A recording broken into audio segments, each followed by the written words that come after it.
What is your name? My name's Robert Eric.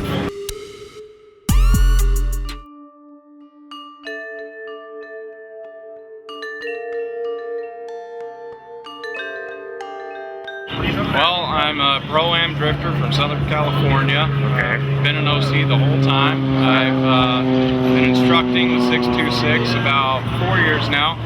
And I go to Just Drift events, 626 events, collab events, try and get as much track time as possible. Doing the Pro-Am for the first time. 8 years, feels pretty good. Yeah. This is one car. I have another car with V8. It's an S13 hatch as well, and I'm hoping to do big things. Friends with everyone, I guess. So how long have you been doing the drifting? About 8 years. 8 years. So Okay. going on 8 years. So I assume that you prefer performance over looks? Yeah. You know, you got to have the aesthetics, because as much as it shouldn't matter in drifting, it always does. You got to have something that pops. Really? Like what? Yeah. Well, you know, you don't want to have your car all tore up looking, although can't really do much here. You just need it to look aggressive. Right. You know, you can do that. You know, function over form. It's not all that difficult. Right. For me, it's about, you know, steering angle, power, traction. Right. Is that your personal preference? Yeah. Function over form all day. This car, I usually run the same wheels in the rear, but you know, when you do the alignments at the racetrack, you don't get them exactly right. So. Right. So what is it that you enjoy the most out of it, you say? Well, I enjoy that it goes from, all right, I'm gonna go out and drift my car, and then you start drifting your car, and then, all right, well, I wanted to start doing tandem, and then you start doing tandem, and then it just goes downhill. It's like drugs or something, man. You just get hooked, and there's no way around it. Once you go door to door with someone, and you make all these great friends and everything, you're hooked. There's no way you're getting out of it.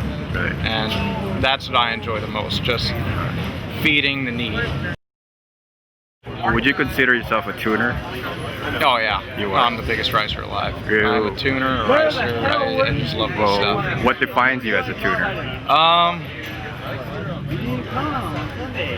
I'm just thinking about cars 24/7. I'll wake up in the middle of the night, you know, have an epiphany.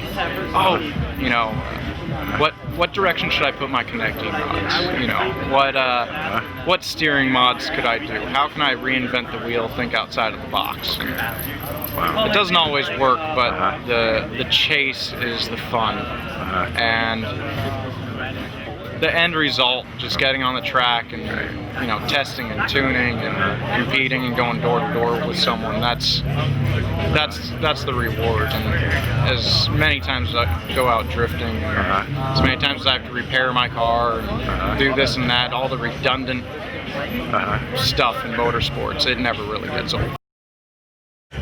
Do you think there's a difference between a tuner and a racer?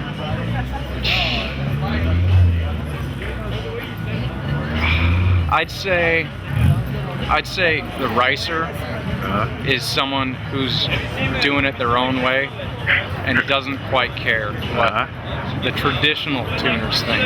They'll do it their way. They'll be tacky, or they'll be against the grain, you know, underglows and Lambo doors and all that. But what I learned is you can do anything to a car, any racer modification, whatever. And if you can drive hard, people start to like it, people start doing it. So would you consider that a positive or a negative? I think it's a positive. I mean, you know, more product sells, more fancy stuff that goes on, more appeal, the better. No matter how much people may not like it, in the long run, that's what it's about. It's about thinking outside of the box, doing your own thing, and hoping it catches on. Is it the tuner scene or the drifting scene? I like the car culture, and I like how it evolves. You know, some things I like, some things I don't like, but everyone has their preferences. And just as a whole, just to see it grow and to see new people get into it, and and you know, drifting included, show cars, whatever. It's really nice to see the customer base broadening, the interest base. I just like I like the PR. I like the glorified end of it. Oh, really? So what is some of the things that you don't like? Well, the whole demon camber hella flush thing, I'm not a fan of it. A lot of my friends, they can drive real hard. Their cars are great, but sometimes I see people sacrificing a lot of their performance with looks, and you know, I'm just not about that. Okay. So what do you think of the FRSs? I like them. You do? I like them a lot. I wish I could get one and go, you know, with all my buddies who are getting them, and they seem stoked on life about it.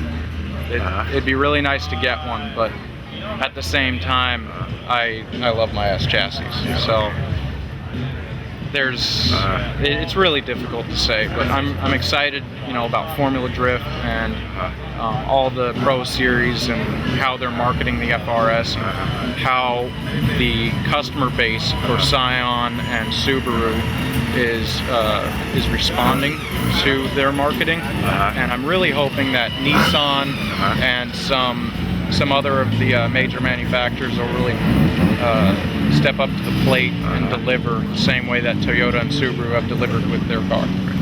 So do you think the FRSs are bringing back the tuner scene? Oh yeah, without a doubt. I mean, the problem with the S2000 wasn't exactly friendly for, you know, practicality. You know, there were people who were like, oh, I wish it had back seats. Oh, I wish it came automatic transmission. You know, oh, I wish the price point was a bit better. And then you look at the 350Z, price point was a little bit too high. So they're coming in at the right price point with an excellent car, and I think that if other manufacturers can do the same thing, we're going to have a fierce battle in the next 10 years. As far as sports cars, or? Oh, sports cars, tuner scene, just everything. It's just going to take off. Right. But the entry-level new car to get is without a doubt the FRS or the BRZ. Right. Just because it's new, or? Because it's such a well-thought-through platform. You know, Toyota really put their ear to the ground.